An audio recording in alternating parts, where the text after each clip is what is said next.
Good morning, people. Good morning. Good morning. And how are you today? Yes, this is Spirit Journey. Yes, it's been a while since I did a StreamYard um, live view of YouTube. Yeah, I haven't done this in quite a while. And even without using StreamYard to upload, um, I wasn't able to upload to YouTube. I made several attempts and I don't know what's happening. I don't know whether I just needed more, like to upload on my phone, more money for internet usage. I have no idea. But I'm doing another attempt and I hope this goes through. Yes. So, good morning again. This is Spirit Journey. Today is March, I think 26. Let's see.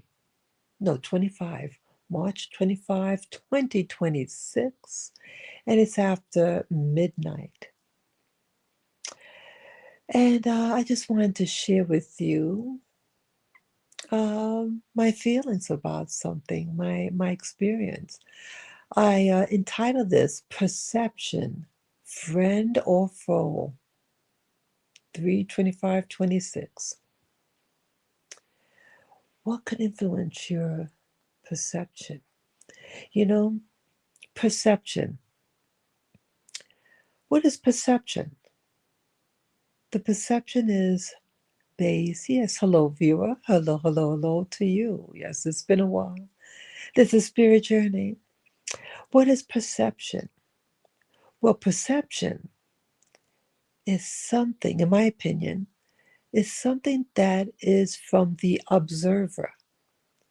It's always at the viewpoint of the observer.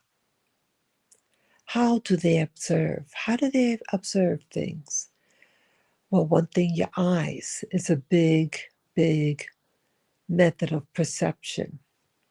That's a biggie. Your eyes, what you see, what you hear, what you feel, what you smell, what you can touch. And also, the sixth sense. Some people could perceive beyond the veil. And all these things are data points for you to come to some type of understanding of your environment. Perception has to do with your environment. What is your environment telling you about what you're experiencing? And so, what does that have to do? What I wrote down: perception, friend or foe. I had experience, and I've had similar experiences before, and it really is nothing new. Yeah, I haven't really done a video since, wow, when was that? It could have been early January already. And yeah, I did some videos after my little Laffy had transitioned. Um, and since I was having problems uploading, I took it as a sign of perception that I'm not to do any more videos on YouTube. That's why I took it. And no matter what I did, it wouldn't upload. It wouldn't do anything. Even how my phone acts is kind of weird. But either way, I had an experience. And someone had just shared with me a video. Is it one of those short clips? And I think seeing the clip, it puts a heaviness on my chest a little bit. I'm a very sensitive person. Um, I have a friend, and they're in America right now, but They're from Congo. They're Congolese nationals. But perception. Well, in some people's perception, uh, this person is from a particular group. Like I live in Africa. I live in Central East Africa right now. I've been here for a little over 2 years. Now, my friend sent me a video clip of a woman born in it was a refugee camp. And I guess they had different types of people in the refugee camp in Congo. And she was sharing that uh, being raised in the in the Congo, um, that she didn't look exactly like the others. To me, she looks like someone from Central Africa, especially the Congo area. Just the different faces. They just showed up from her shoulders up in the video. But it's her perception and her experiences. And people would approach her at the refugee camp. What is she? You don't look like Congolese. And her mother, the mother of the girl, told her not to say that she's from a Rwandan or her tribe. And it's sad. It's sad because divisions that are made on people, the divisions. To me, the girl looks like a Central African woman, and in particular, someone from Congo or the southern, south of there. Um, but again, perception. And because of perception and what people are taught is what I really want to discuss. You see what you see, but it's what the meaning you have on what you see. And my friend who shared me the video, uh, I would imagine she's part of that group, a Tutsi. And wow, there are things, isms that exist in Africa. What tribe you belong to? What tribe? And there are different types of people in tribes. There are different types of people. I've been introduced to people here in the country that I'm living in, and they've shared their background. And to me, their phenotype is very different from each other. Also, that I see that with the label, that money, the haves or the have-nots. And some tribes, they live in different lifestyles before Europeans came in. Some people were herdsmen. They had cows, cattle, and they raised cattle, and they move around wherever there's grass for their cattle to eat. Some might be hunters and gatherers, and so they're more sedentary. And they're not migratory, and they live where they live, and they gather their food. You know, others might be maybe farmers and might require large plots of land, but it's just what they decide how they're going to sustain themselves Okay. And unfortunate in history, in where I live, there was what they call a genocide. And you had the two larger groups, and then the European. And this particular European group was introducing who's what. You're this group. You belong to that group. But yet you don't belong to any of those groups. And you're new in the area. But yet you're pointing at others who've been there since eternity. And I think it's very, very sad. And one day they started fighting. And many, many people over a short period of time were eliminated. And it seems like since I've been here, the perception and the perception based on where people live, what type of things that they have, what type of jobs they may have, lifestyle. You have a big divide. You have those who live in what equivalent to what they would say a middle class lifestyle. They live in a Western style house. They have servants, people who assist them in the cooking, cleaning, washing the car, doing the lawn, all that. And they hire people to do these chores. And so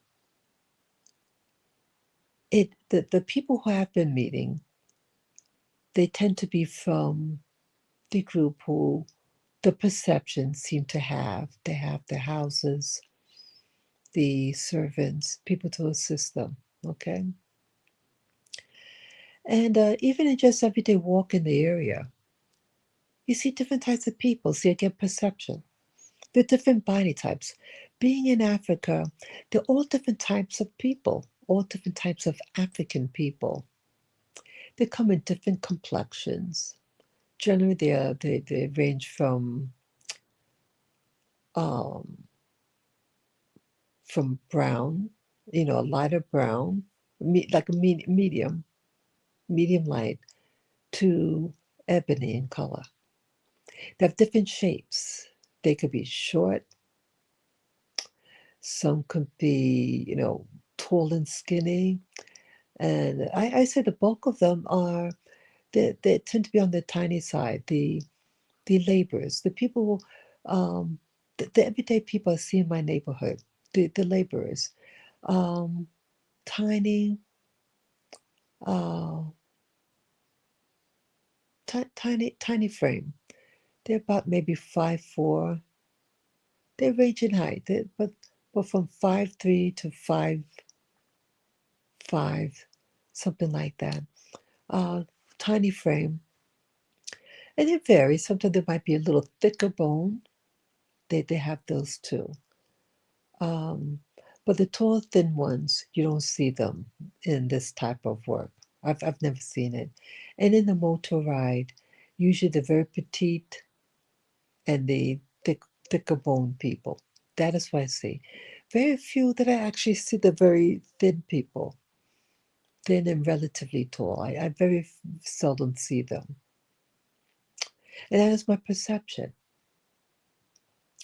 Um, but my friend who had shared me a video of the young woman, a very brief video, and it is about hatred. Here you're at a camp, a refugee camp, and people getting in your business. Oh, you don't look Congolese, or you don't. Oh, you look you're not really one of us, type of thing. Type of thing. That's what they're getting at. And what is this based on? Is my understanding of things? It's really a fear-based response. You're all in the same boat, but this is about resources. It's always about resources.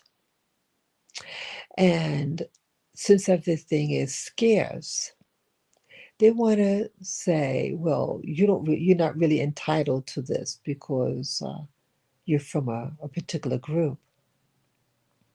Resources, people, resources.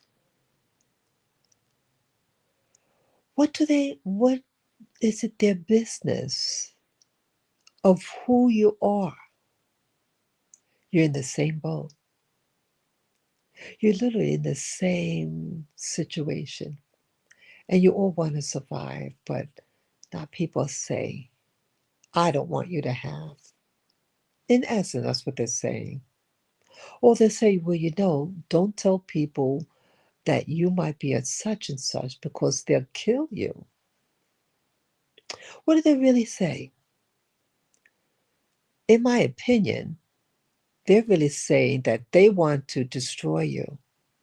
They want to eliminate you because of their fear of lack, of scarcity, even though you're all in the same boat. And it kind of reminds me of a situation um, in America. If you're ever in the homeless shelter situation. And yeah, in the homeless shelters in New York City, overwhelmingly Black women. Oh, sure, you can have Hispanics, West Indians, and maybe a few white people. But overall, you get the mainstream Black urban America in them. And I noticed that you're all in the same boat. You're all in a homeless situation, and your homelessness could have been attributed to many factors. Let's say when 9/11 happened and you lost your job, you lost your home, or other economics. Or let's say you were in a domestic violence situation. No matter what the reason is, you're there. And while you're there in this shelter for women, whether it be, I guess, a men's shelter or women's shelter, but I'm going to talk about women's shelter. You have people who are predators and they see what you have.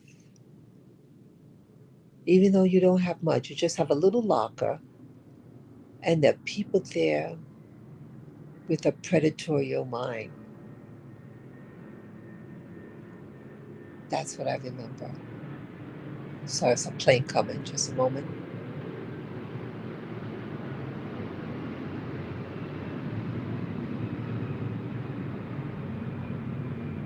Never compete.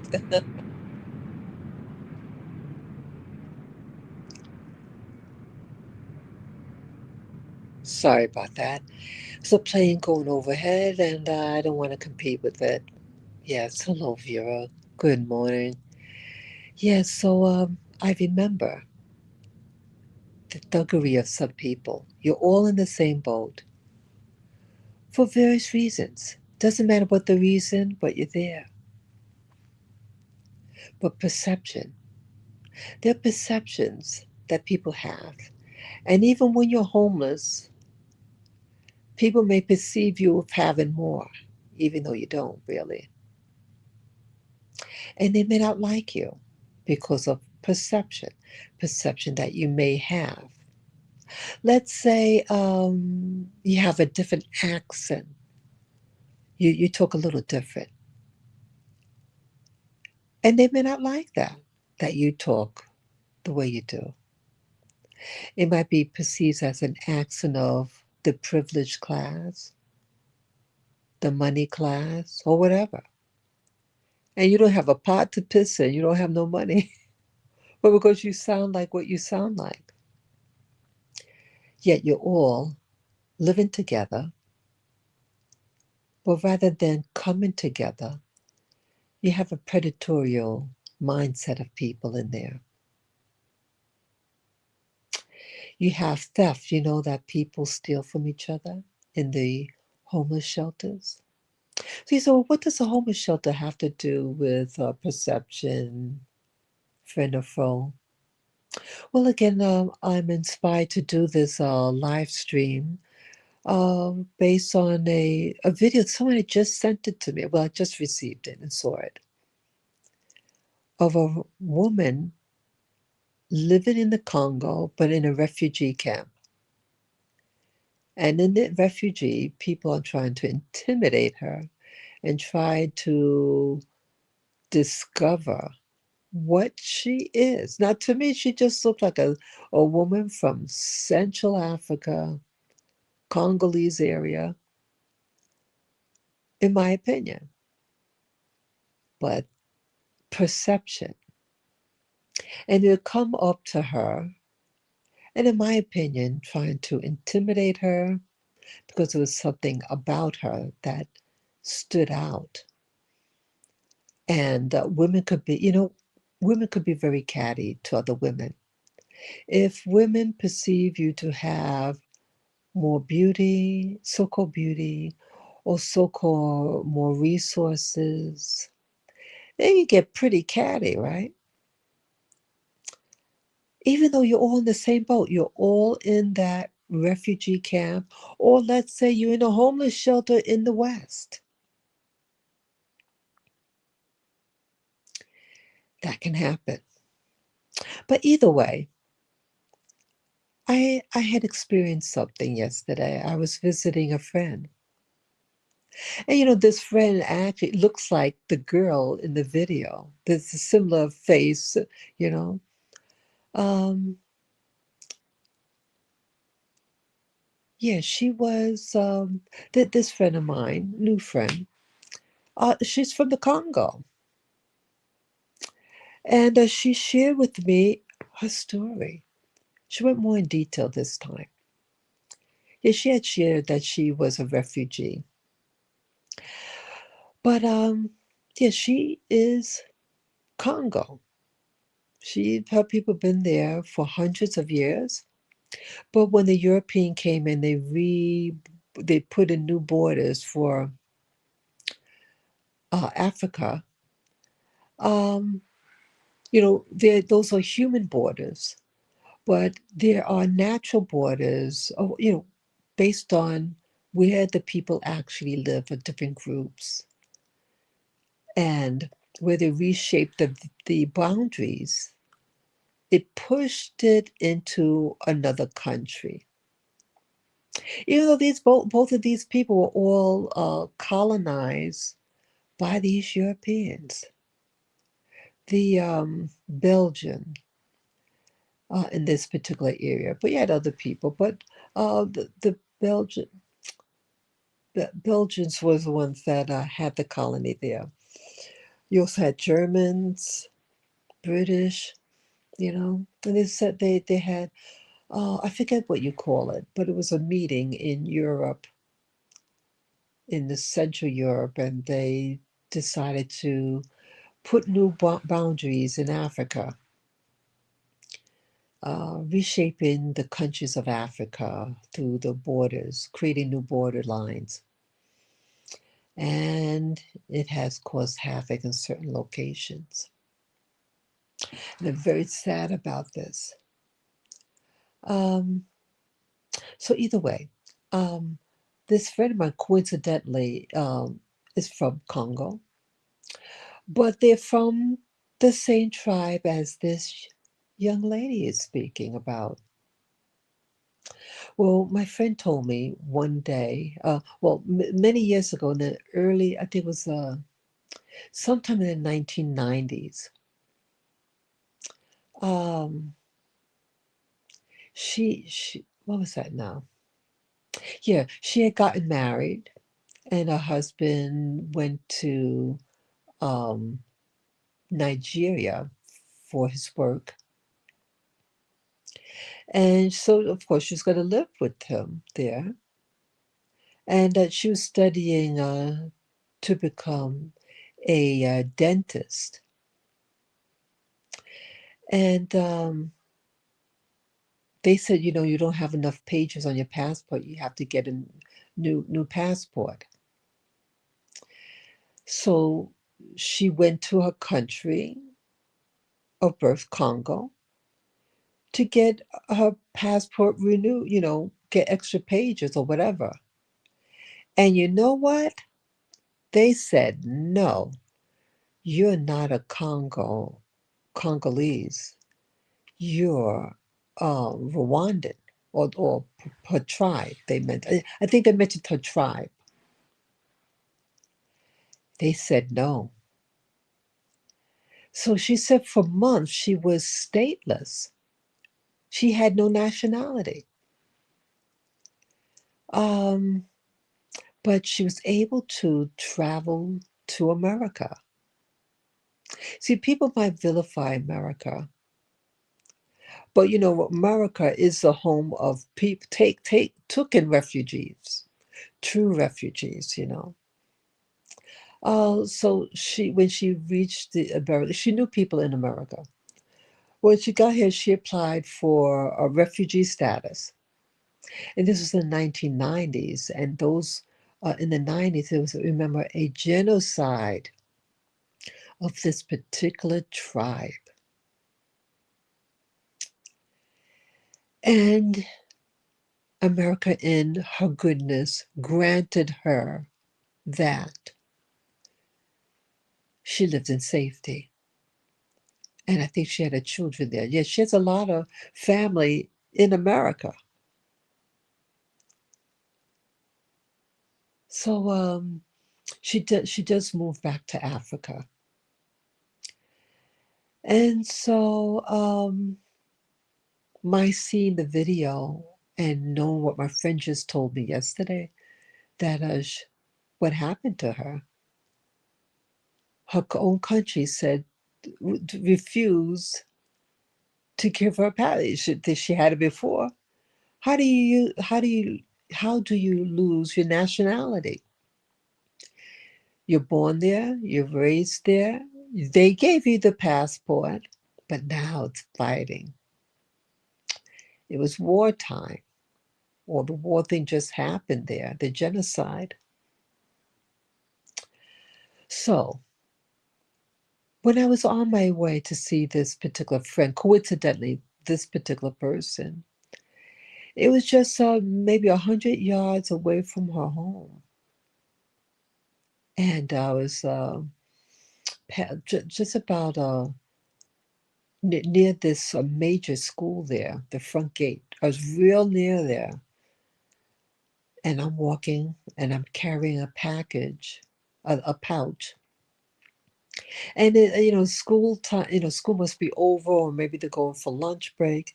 But a bunch of little children are walking in the opposite direction that I'm walking. And I noticed a bunch of little kids in front of me. They looked about 4 years of age. They're very young. And they were very dark in complexion, brown faces. They looked adorable. But it was like one of them was like in the front. And you kind of get the feel that he's the leader. Now, these are little children. And you can basically tell, perception that these aren't the rich kids. Okay. These kids have to walk home from school. It's almost like it's not a private school, but probably a public school. And they look at me and he's calling me names repeatedly over and over and over again. And I never heard it like that. Usually they just say it once. And in Africa, well, in this part of Africa that I've been living in, um, they pretty much just say, like, it's more like descriptive, like, okay, like that's a cow, that's a tree, that's a bird, and they, that's how I took it. But this time, they said it with a little bit more edge. And this is just a child. It was maybe a group of 6, 7 children, about the age of 4 years old. Tiny people. Tiny. Oh, they look sweet.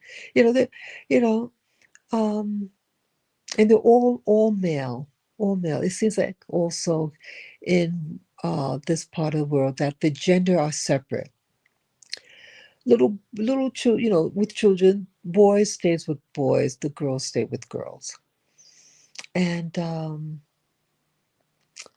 then the one in the back, as they were passing me, I think one of them raised his hand, and he just looked at me. So I said, hello, hello. Yeah, I kept on going. And then a, a young man, he could have been a teenager, I think he was a teen. And he said in a rough voice, give me money. I was just going to keep on going. But I was irritated because he's too big to talk like that. He's a thick bone, but real thick. But he could have been taller than me, I forget. But he was thick dude. And I was a little irritated. So I turned around and said, you want money? Get a job. Then he had his fist up, his fist by his face. He's trying to look mean. I'm thinking to myself, are you for real? That's what I'm thinking, are you for real? But it looked fake. Like is he playing around?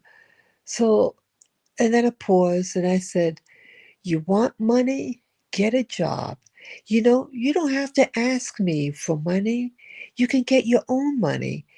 And if you get a job, you appreciate your life more. You respect yourself more, and you have a lot of money. And he put up his fist again. So I said goodbye, and I turned around, kept on going.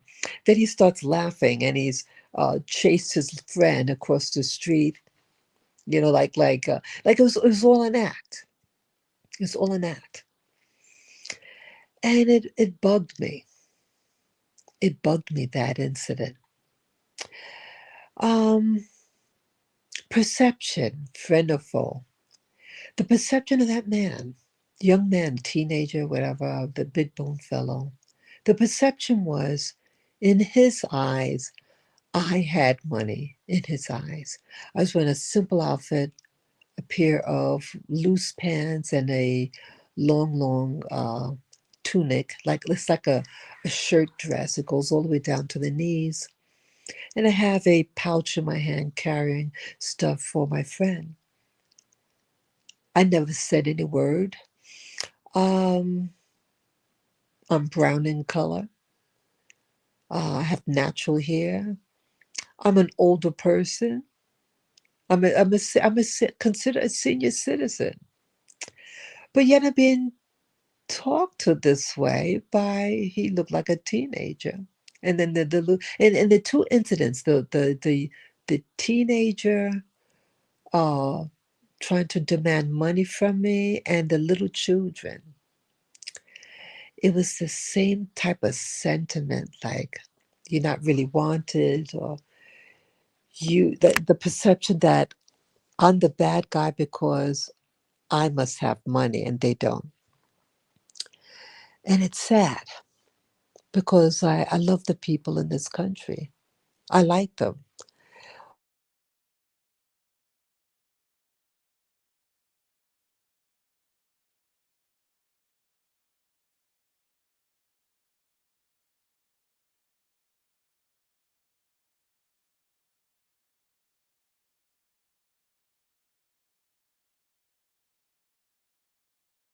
Being outside a lot lately since my little fur baby passed away in December.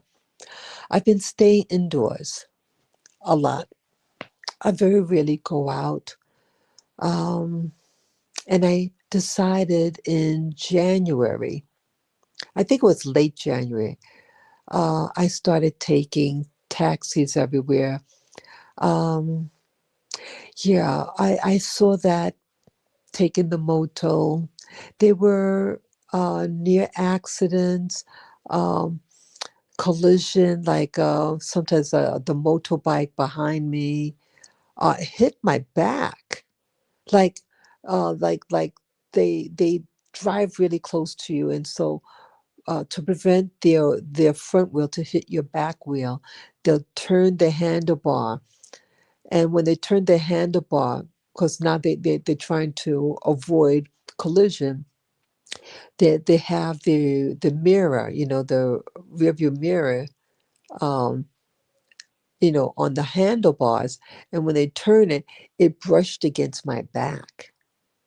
Nothing on any other bike should be touching your body, your back, your backside, your leg, your foot. That's a no-no. That's a collision. And thought they were getting more careless in their riding. Um, one person on the moto, well, when I was riding on the moto, I mean, I was being driven. I wasn't doing the driving. The driver of the bike, he was going around a truck, and my toe hit the corner of the truck. And luckily that day I had on my closed toe sneakers. Many of the people, they wear sandals. Well, honey, if I had a sandal, my toe would have been badly hurt. Yeah, so I decided for myself, I guess, feeling vulnerable because my little fur baby had passed away, and the bikes. I said, you know something? I'm going to get get a ride somehow. And so I looked around, um, and I decided on this one particular carrier. Yeah, I used this.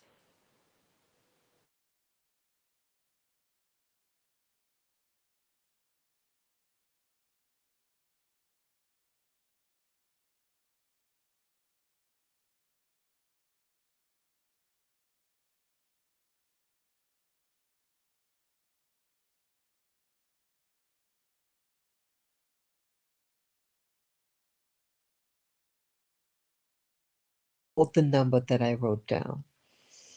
And that was my beginning of this new car service that I've been using. I don't want to give the name.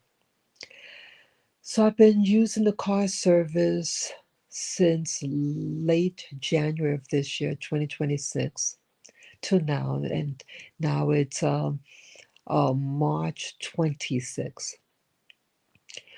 So I do this to protect myself. And I only go out if I have to, do errands and everything like that. That's it. And I've been staying home watching video. But I had a visit from a neighbor of mine, and she invited me. They'll be going on vacation. They invited me to visit them before they go on vacation, and that's what I did yesterday. And so the reality, and this was at 1 o'clock in the afternoon, a little after one. So it's not late in the day. And I've been called that particular name before. And what does it mean? See, perception. The little boy, the little 4-year-old, looks like about 3 or 4 years old. What would it mean to a little 4-year-old if someone is a particular group? It's about perception. It'd be interesting. What does it mean to be that particular word to the little boy? But I gather it's something contemptuous. Okay, my opinion. Um, you're perceived as a foreigner, a Westerner, and they're perceived of having money.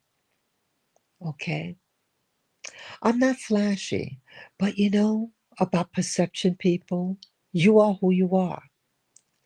And every human being has their own, what I call energy signature. Energy signature. An energy signature, see that as a fingerprint. We all have different fingerprints. And think of it as that. And your fingerprint, you can never change. You can never change your fingerprint. Just like your energy signature. Your energy signature is your energy signature. Even when I wear kitenge cloth, I love the kitenge cloth. Those are those African fabrics that you see it's a thick cotton. And I had outfits made. I love it. I love being in Africa and I love living in Africa. But perception. So even if you wear a kitenge fabric outfit, they still perceive you as that particular word, people. I'm not going to even say the word, but perception. I embrace Africa. And back in America, where I was born and raised, uh, they never let me forget that I was a Black person. But even in the Black community, even in elementary school, perception. And the perception was that I was different. I didn't. I mean, in elementary school, you had different types of people back then. You had the blacks whose background from the South, and then you had blacks who came from the Caribbean. But the blacks that were brought to the North during the time of slavery, no one knows where they are. They're non-existent basically, or they're hiding their identity. But either way, in general, back in the 1970s, you had the what I call the traditional Black Americans, and then you had the Black Americans of Caribbean or somewhere. They're from somewhere else. They're not from the South. But we all went to school together. I only knew one thing, that I knew I was not a white person. And but see, perception. And if you're perceived in the Black community of having, you are not liked. If you have a certain way of talking, you are not liked. And I think it's sad. Human nature and perception is universal. I'll repeat, human nature and perception is universal. So no matter where you go in the world, you're going to be perceived as something. And even in Africa, let's say an American, a Black American, and you think because, let's say you wear African inspired clothing, jewelry, and then you go to, sub-Saharan Africa, people are probably going to call you a certain name. They may know, okay, she's some type of, or he's some type of African probably, but you're perceived as a foreigner. And there's a lot of videos in America. Before I left in 2023 to go to Africa, I watched many, many videos on Blacks moving back to Africa. And I don't think some of them are really being honest. But again, they look a little different than me. I mean, um, some of people, they might be a little darker than me, uh, but a little different. Like there's a lot of American Blacks uh, videos I saw, people going to South Africa. All different types of people from South Africa because they have different languages and tribes there. But they want to say that they've been saying in these videos that I was watching back in America that you'll be perceived as being a brother or sister returning home. And I don't believe that because Americans, whether you're black, white, or Hispanic, whatever, you have a different signature from someone born and raised in Africa. And they're going to know you from somewhere else. And also, these American blacks, they live in different neighborhoods. They're not living in the slums. They're not living in ghettos. Well, technically, they are living in a ghetto in the sense that a gated town, a gated city. A ghetto is an Italian word actually. It means gate. It's whether are you being locked inside the gate or you prevented things from entering the gate. That is the distinction about perception. Are you living in a place to be protected from something outside, or are you locked in the inside? Which one are you? Well, these American blacks, they live in gated communities where it is to protect them from the outside. They live in what may be considered as luxury home. These are humongous size homes that the American dollar can buy. Okay, it's the American dollars. These were homeowners back in America and they decided, let's get out of America. So they sold their home, and with the new money, they're able to buy the best in Africa or have it newly built in Africa. And they have giant walls in Africa. One thing I noticed living in Africa now, what's very different is that every house, when you get like a Western style home, you have giant walls. Giant. Yeah. If you're like in a mud house or something like that, I'm not trying to be pejorative. There are homes made out of mud. The traditional house. They don't have fence. They might have like a boundary, like a bush surrounded this special uh, bush that used as a hedge to go around the house, and that's about it. But if you have a Western style house, you have a giant wall. And that surprises me because, see, I lived in a Western style house in New York City, in Queens. And we don't have giant fences. You may have those wire fences, you can see through the other side. It's just for boundary, to know where one house begins, another one, and that's it. There are no walls. However, probably you get a wall if you're in like Bel Air, like in California, those very, very high end millionaire estates. But in Africa, any new house, Western like styled house or modern house, you're going to have maybe a 20-foot wall. Okay, 15 feet, 20 feet wall. Okay. So that was one thing I was surprised about that. So the perception of that, what is the perception? The perception is that people feel that they have to protect themselves. They are guarding their property. You have other communities where they have a guard. And where my friend lives, they actually have to get in. They live in a gate. It's protected by a wall.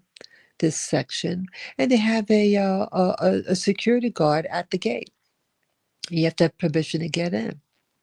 First time I've, no, second time I've been in there, in that area. But either way, this is um, a new perception that uh, there are people who want to feel that wall of protection and to separate them from others. I don't hear of theft being, since you don't really hear of theft, break-ins, things like that. I have not seen that. But the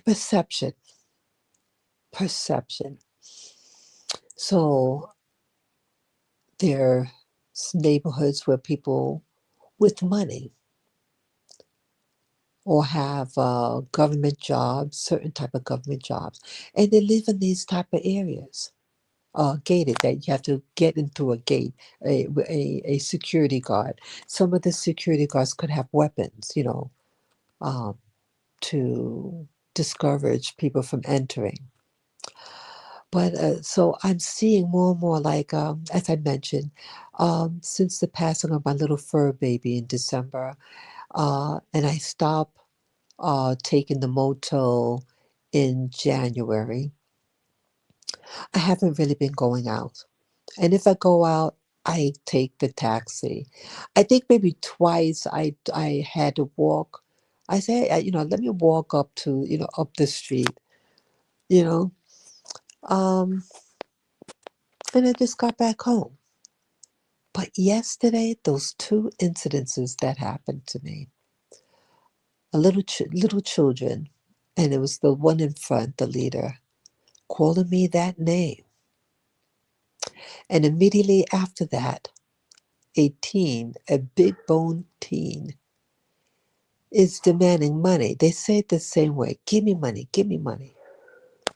And then, but this time he had his fist clenched as a fist to try to intimidate me that he's going to beat me up unless I give him money. That was what he was trying to communicate. But it looks very fake of him. And I'm glad, I'm glad I stood my ground. I said, you want money, you get a job. I said, you don't need to ask me for money. You can get your own money. You get a job, and when you earn your money, you're going to feel good about yourself. You don't need my money because you're going to make your own money and get rich. That's basically what I said. I turned around and started to go. And he starts to laugh, and he's chasing his little friend, and they ran over the opposite side of the street. But I was worried. I was worried about this sentiment 1 year ago here. And the sentiment um, I was feeling a year ago was based on things that I was watching on YouTube on Africa. There was some incident that happened, allegedly, incident that was happening in Nigeria. And then there was news footage about Congo and Russia.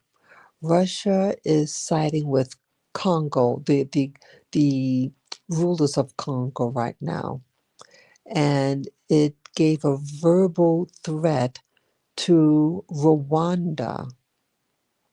And when I saw those three things, Nigeria, Congo, and Rwanda, I said to myself, I better protect myself.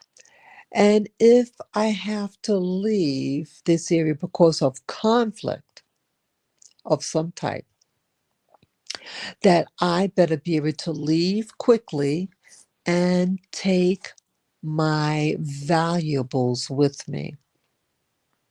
I felt panic. I have to admit, a year ago, I felt panicked because the history of Congo, Rwanda, you had a genocide, and that genocide was real. And as I mentioned earlier in this live stream, of the video that inspired me to do this live stream of a Rwandan woman, but raised in Congo. I think she was actually born in the refugee camp or something. She was living in the refugee camp, but she looked different, she was told. And I think they were trying to threaten her and say, oh, you better not tell people who you. What does it matter what she looks like, or that she looks a little different? She's in a refugee camp like you are, but they made sure they told her, you're not really Congo. And you better not, if you go to such and such area, they're going to kill you. Oops, I'm not supposed to say that word. Many years ago, that reminds me of something. That type of, see, what it sound like perception. You're all in the refugee camp, but it's a lack of resources, and you don't like what she looks like because you perceive her being a different ethnicity than you. And when women can't get resources and you're stuck together taking care of children, you start to be very ugly, some of us, and the name calling or who's what. Ladies and gentlemen, you're all in the same boat. Let's stop it. But either way, many years ago, it was in the 1970s, and there was a racial incident in New York City, but the news didn't cover it. But I witnessed what happened. It was the 1970s. It could have been in 77, 76, 77. And I'm waiting for the bus to go home. And I heard commotion, and there was a very, what I call a very urban black woman, young woman, and she goes up to a white person and says, you better get home or you're going to get your butt kicked. And I remember that, and I knew of the boy. He was in one of my classes. It's an integrated school. That school had every imaginable race and nationality there. And I remember, I never forgot that. And it was the same sentiment like the woman at the refugee camp in Congo. The Black American woman, she wasn't trying to warn the white fellow. She was indirectly threatening him because it was the sentiment that she had against the guy, the young boy. So rather than say that she's going to kick his ass, that's someone else's. And I feel that was very cowardice of the woman. You don't like him, you speak for yourself, and you do what you claim that you want to do, or shut up, in my opinion. But shortly after that, racing down the hill was a pack of young teenage boys. It was about maybe 20. They're running down the hill. And I'm wondering what the hell is going on. And they were dressed like back in those days, they were called five percenters. They wear all black. They have real short hair. They wear those sneakers. They dress like the people from the group Run DMC, that group from the 1980s. They were dressed just like them. This is in the 1970s. And I remember one of them, and they're all very dark skinned, I remember. And I remember the one in front, the guy in front, they're all teenagers. And he took his fist, raised it up, but he turned around his head to look at his crew before he threw the first punch. And then he punched someone who I knew in the face. And then they ran. You need 20 people behind you to throw a punch. I said, that is a coward. That's a coward. And it's sad because I knew that fellow. That person's in my class, was in my class. I wasn't friends of him, but he was on the corner right next to mine. We're on the same side of the street, but he's on the other corner. And we're all waiting for the bus. This is where hatred comes in. When you have a bias attack or whatever, and you get attacked solely because it is wrong to attack people who've done you no harm.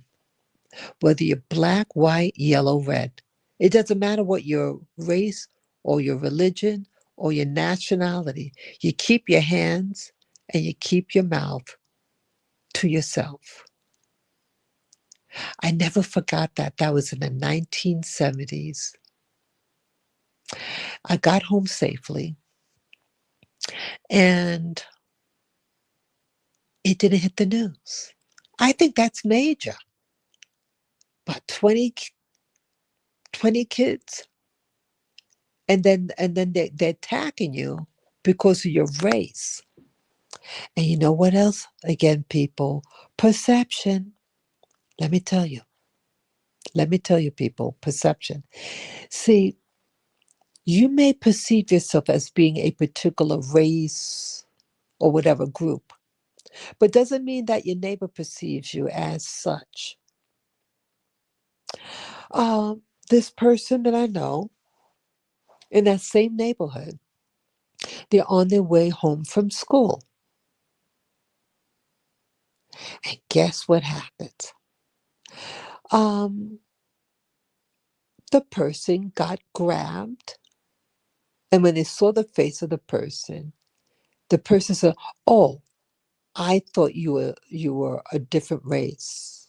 Oh, and let it go. The person thought because of the type of uh, jacket or whatever he was wearing, that it had to be a certain race. And he saw that the person, when he saw the face, because he came from behind the person, it was to hurt him because he thought the person was a particular race. Perception, perception, okay? Perception could be your friend or foe. The perception that teenager who got grabbed because the other person mistaken his identity. What if the person had a weapon because of perception, because what the person looked like from behind, and then they just destroy the person? We have to stop this violence because of perception. Perception could have killed that person who was innocent because of his clothes, what the clothes was. But think of clothes as a what do you call it? Like a uniform, or what's the word I'm thinking? A costume, a cultural costume, or tribe. You're wearing the wrong tribal clothes. Yes, in America, you could think of it as a tribalism. People wear different clothes.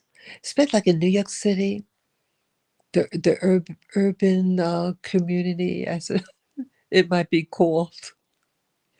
You're from New York, you know what I'm getting at. You're not wearing your tribal clothes in that neighborhood, you would get targeted. My walking in the neighborhood that I was walking in yesterday, it was in my neighborhood. I was 15 minutes away from my house. But perception. And you know what else I noticed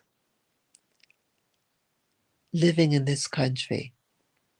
People generally, either if you get up early in the morning to do your early morning walk and you have your sweats on, whatever, outside of that, these people who are perceived of having money are not walking around.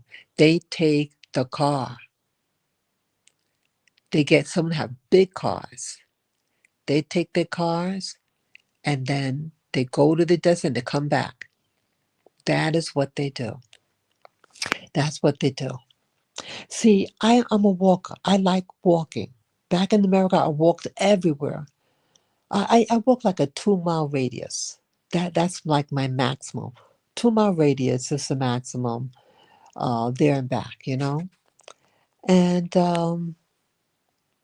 so I'm used to, used to be, walking. But here in this country, it's very hilly and you get tired. You get tired easier. And yes, I'm getting older, people. Yes, I'm getting older. And I get tired easier now. I do. I'm being honest. I get tired easier. And so after my little fur baby passed, I try to take the taxi everywhere to save me energy, people. Yeah. So for like almost 2 years, yeah. So for mm, a little over a year and a half, I exclusively took the moto if I didn't walk.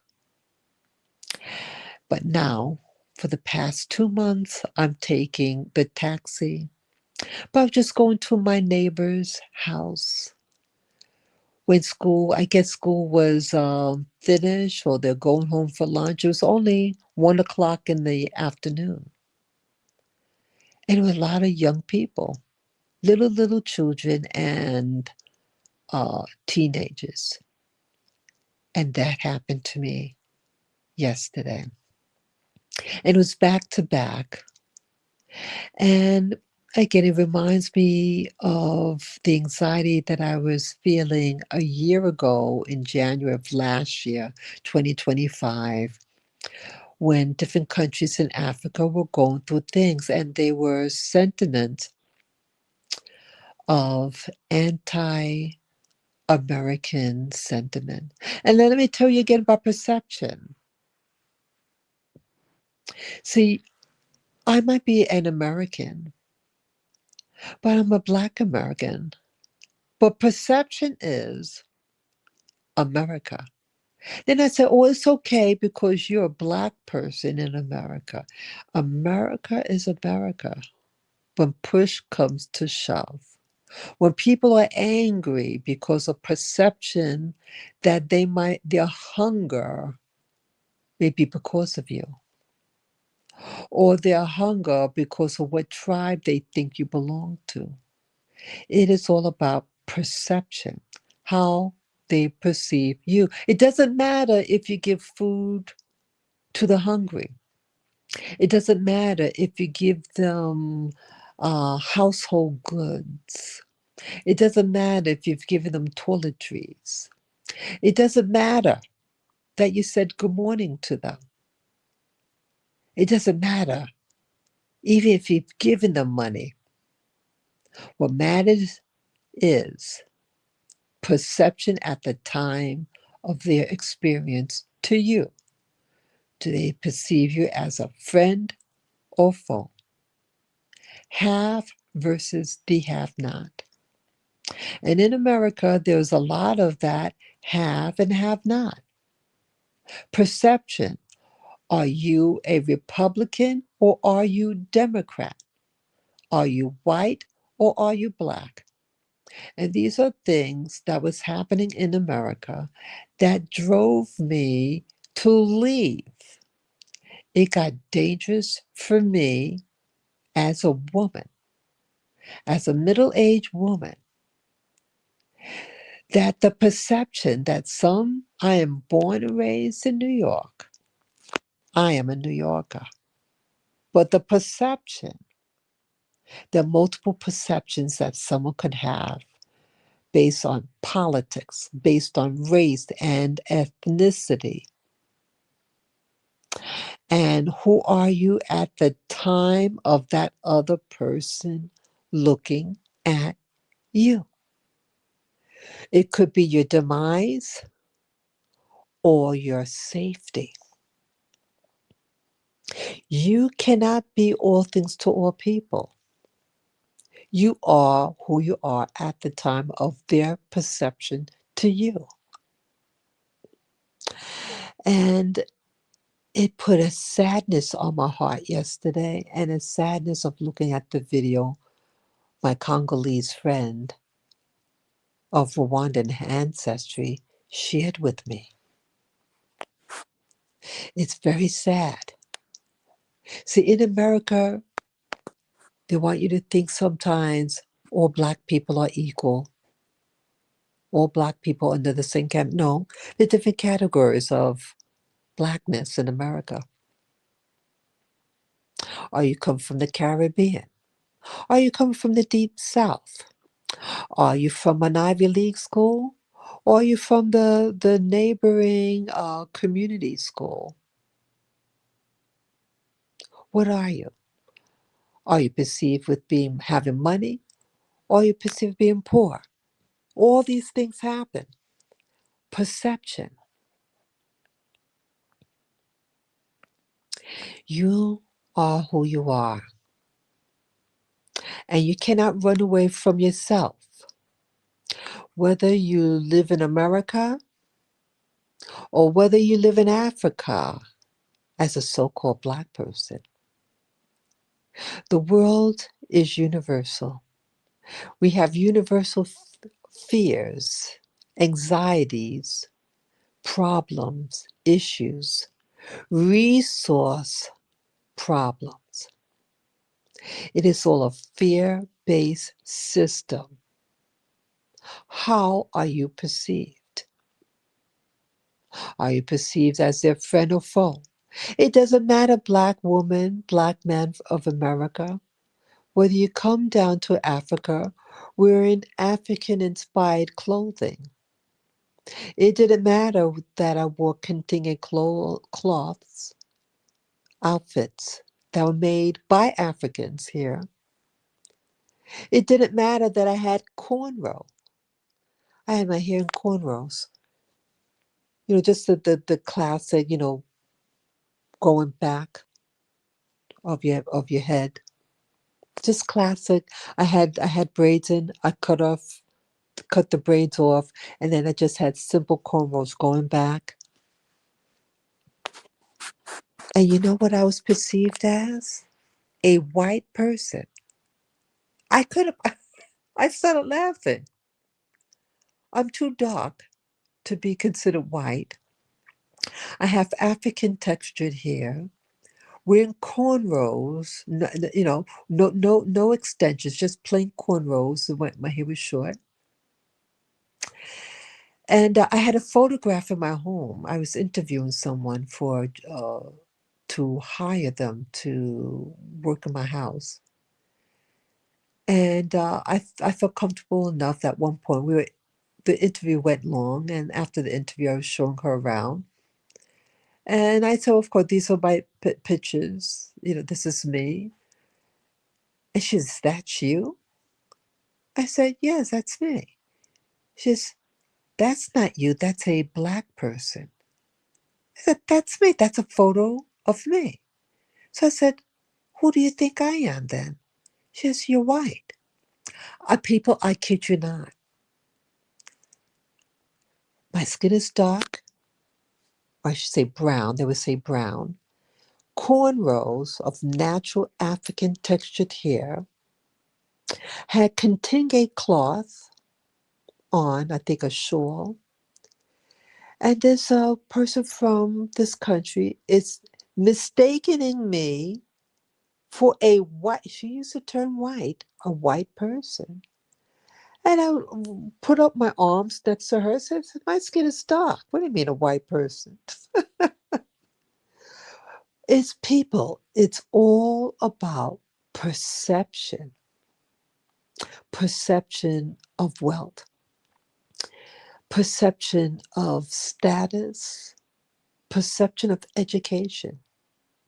The people here are no different from any other country, including America. Perception is universal. It's how they see you based on their experiences or understanding of things. Status, I would say, or your perceived status of wealth or resources is the key thing. What's happening in the world today, and it is escalating, and they mean it to do that. And yes, I do believe there's going to be a reset on the planet, a reset. Things reach its peak and then it's going to tumble. Yeah, I perceive that to be happening or going to happen. And we have to stop. We're being triggered, people. We're being triggered worldwide. It's a resource issue. You have controllers of the planet. You have controllers of the planet. They want to control you. They want to control your resources. They want to control your bodies. They're manipulating the situations here in this on this planet. And they're making men against women, women against men, black against white against black, Republican against Democrat, Democrat against Republican, Hutu against Tutsi, Tutsi against Hutu, Christian against Muslim, Muslim against Christian, etc., etc., etc. They were doing and creating these dichotomies, these distinctions, and it creates a feeling of fear, a feeling of someone taking resources. And when you fear that you do not have resources, you can become an animal. You can become, I shouldn't say animal, a predator. You can become a human predator. And it's ugly. And what happened in the country I'm living in 31 years ago was ugly. What happened? And a year ago, when all these things that I was hearing on the news in Nigeria back then, these anti-American sentiments I was hearing, the things was happening in Congo, what Russia was saying, I felt fear. And I said, I better be very smart, play it smart. Yeah, I've met people over the years, even before coming to Africa. And in their own way, they taught me things. I even remember meeting a white South African woman in Hawaii. This was in 2000, so it's 26 years ago. And she was an artist. She drew paintings, watercolor paintings of nature, of plants. I liked it very much. And she shared me her story. She had a Dutch sounding last name. I don't know whether that was her married last name. She was married. She had a kid. And she told me a story that happened to her. She told me she used to give food to this guy, this black guy, and she noticed at one point he didn't show up anymore. Some time passed, and then now he's there. So she, being curious, she says, "Hey, so and so, I haven't seen you in a while. Where were you? What happened?" "Oh, I was in jail." She said, "Oh, well, what happened?" "Oh, I murdered a person. Killed a person." And then he added, "But we didn't hurt you because you were good to us." Could you imagine, people? But I always remembered the story that she told me. See, you know, a white South African or not, she was a smart woman. She knew who she was living next to, who was there. And she knew with the wisdom she had as a white woman. I don't know whether she was married then or not, but she had a kid at one point. She had a teenager, um, and she knew that she had to take her daughter out of that country, and she sent her kid to school, college in America. Yes, and she said she worked her butt off doing artwork. She'd work up early, early in the morning, do her paintings and try to sell them. That's how she supported her daughter in school. She says, I'll do everything for my daughter to educate her, to get her educated. And she's sacrificing her time, getting up early, making these drawings. So now she's in Hawaii selling her painting. That's where I met her. I used to work at an art gallery. And she's telling me her story. Perception. The perception of those black people in South Africa to the white woman, the mother, perception that she was a nice enough lady, gave him food, but murdered a person just because what they were. They didn't do anything to that person. I mean, the victim didn't hurt them, but perception because of what they were.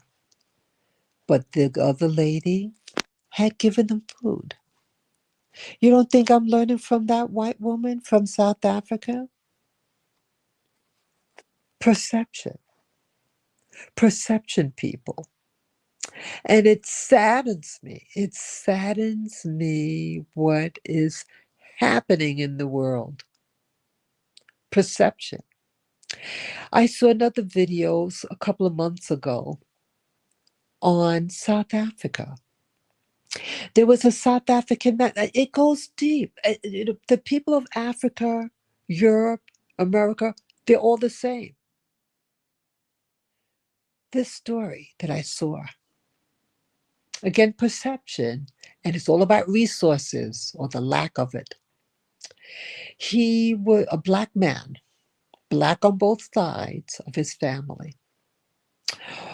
The mother is a native South African, but his father was from the country right next to north of South Africa. And but he was born in South Africa. His mama's from South Africa, but not his father. He has his papers, his legal papers of his nationality, where he's from. But there is a things happening in South Africa with the what they call black people in South Africa. I say it like that. I don't mean it so pejoratively, but that some people I would classify as black, but they're considered coloreds. Okay, that's why I said it like that. You have black people who are just considered black people in South Africa, and then you have black people who are actually classified as coloreds. And it's a different status, and they live in different neighborhoods. Okay, that's why I said it like that. But either way, uh, people who are classified as black in South Africa were getting angry and were forming vigilante groups. Vigilante, what is a vigilante? A person who takes on their own hands what they feel that needs to be done, some type of justice or protection. But what they were doing, well, um, people were allowed to enter South Africa and to work. And these are black people from neighboring countries entering South Africa. And unfortunate, some of these people that come into, blacks that come into South Africa are drug dealers. They are selling drugs to black South Africans or people of color in South Africa.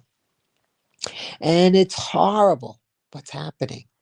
And when someone becomes dependent on drugs, there's a lot of theft, a lot of violence to get money to get your drugs. And it's havoc there.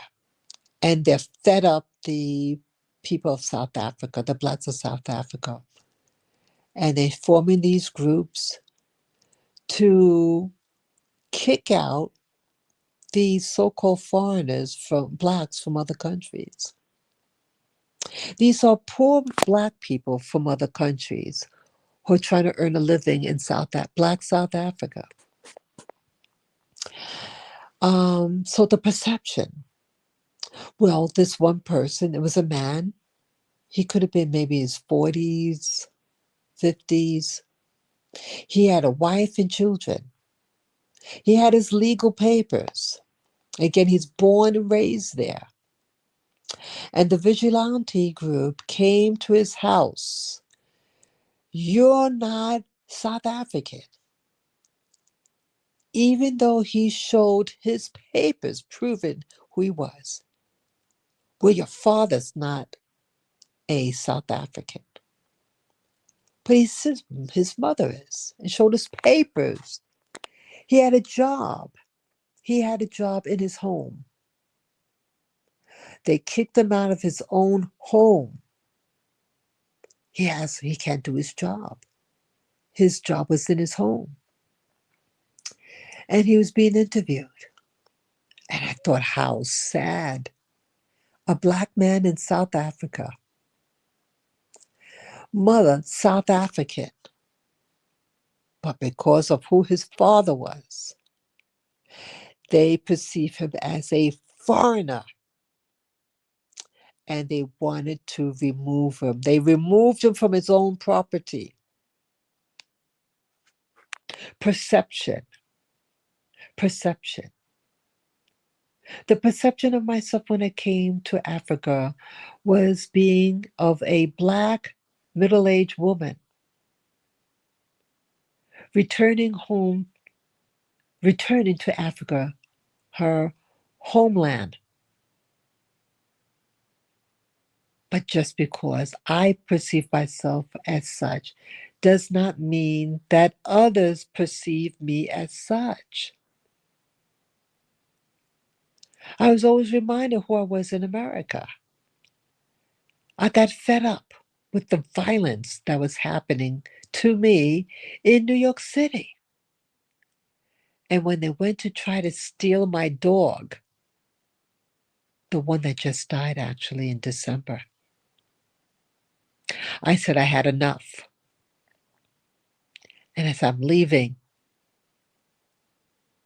but here perception. A little over 2 years has passed since I've been down here. And even though I love the people here, I identify with the people here, but perception, I'm still perceived by the poor as something foreign, something that I have and they don't, and something that they demand from me. And for the first time, well, the second time, that someone used a threat or force of threat to assault me if I didn't give them money. Something else. I'm deeply saddened. You could be someone that created jobs for people in this country. You could have given free medical care, free food, clothing. It didn't matter. What matters is what they are feeling at that moment when they see you. What do they see? So, people, perception is your friend or foe. I want to be a friend of humanity. No matter where I go, I want to be a friend of humanity. And I'm hoping that society will take control of their thoughts. Use your head also. Sometimes some of us are careless with our money, a lifestyle. There are people who, like, you go in poor neighborhoods, you know what you see? Bottles of alcohol. That alcohol, you could have bought food. You could have bought things that will help you, not hurt you. See, people, it's up to you too where you go in life. And a lot of things that I see are choices. You're not going to like that. Are choices that you make about your life. Are you going to save money or are you going to go eat out every day food rather than cooking your food and saving money? Do you go out to restaurants instead? That is money. Do you like taking expensive trips that you cannot afford? That money could have gone into savings, people. Do you eat junk food and abuse your body with drugs? That can hurt your body and cause you to go to the hospital and pay large sums of money to get well. What is your lifestyle like? What life do you live? Do you buy expensive clothing so people think you got money? What do you do? What do you wear? You have to start thinking. Are you poor because of your lifestyle? Or are you poor because you're lazy? I knew of people when I was growing up in school that said, "Oh, if you educate yourself, if you educated, it's because you think you're a white person." So what are they saying about themselves as a black person? You are taught that black people are stupid and white people are smart. So you don't want to educate yourself? Now that is a stupid person. You have people like, I'm being honest, people. I'm being honest about my experience of things. Are you uneducated because you don't think you are qualified to be educated or to educate yourself? Ask yourself these questions. Ask yourself, are you in the position that you're in because of what you didn't do or what you did do? Start taking responsibility over your life. I had to take responsibility over my life. I made plenty of mistakes, plenty. I try to learn from it and try something else and try something else and try something else. That's what my life was. Sometimes it's about trying new things. The world is changing and you have to change with it. That is what I'm learning. And I'm getting a little answer. I can't really talk about it right now, but the incident that happened yesterday, I may need to reshape some certain things in my life to be protective over me. Yes, you have to be smart like that white South African woman. Yes, I said it. Yeah, she taught wisdom. She taught me wisdom. She knew she was perceived as something different, and she knew she better do something, and so she would feed that guy. And it saved her life. It saved her life. She fed the black guy. The black guy just killed, he told her he just felt like killing him. Could you imagine? Could you imagine, people? He just felt like removing someone's life. But they said, we didn't do that to you because you're a good person. So, good person is anyone that feeds their belly. Well, what if his belly was hungry at that time? He could have done the same thing to her. Yeah, she was smart to leave that country.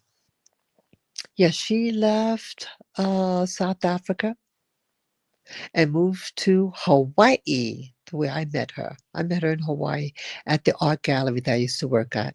She commissioned, she made some pieces to go in the gallery to sell. So I was there to sell her artwork for her. That's why we were talking. Yeah, there are people from Black America who may be going to Africa and they are going to be perceived, whatever they're going to be perceived. So, but clearly of African descent. But they're going to wonder what part of Africa and what tribe. When people get hungry and they don't perceive you to be hungry as them, they're going to judge you and they're going to show contempt. Even if you share with them in the back of their head, they're going to think you are the problem that they have. You are the source of you are the source of their problem. This is all, people, food for thought. Food for thought. I wish harmony over the whole planet. I wish peace, hope, love, prosperity to us all. Things are going to get tight. I perceive that things are going to get tight. And I really hope protection for all of us. For all of us. Okay? I've been on here long enough. I speak from my heart. I was having problems putting videos up. It wouldn't allow me to. I'm using StreamYard. I'm hoping that this thing goes up. If it doesn't, life is really telling me again it's going to be a new phase in my life that does not include YouTube. It seems to be preventing me from getting things, uploading videos. Thank you, though, people. I hope you enjoyed this. Let me know what your comments are. Let me know what your experience are. Where are you from watching this video? What experiences are you having in your community? What is happening? Are you a friend or are you a foe where you live? Let me know. Share your experiences below. Again, this is just a phase in humanity that is global. But I hope those who are spiritually minded will keep that spirituality and keep on pressing on. And may your higher power protect you and all the rest of us. Thank you again for allowing me to share my experiences with you. Peace, love, and joy to you all. Take care. Bye bye.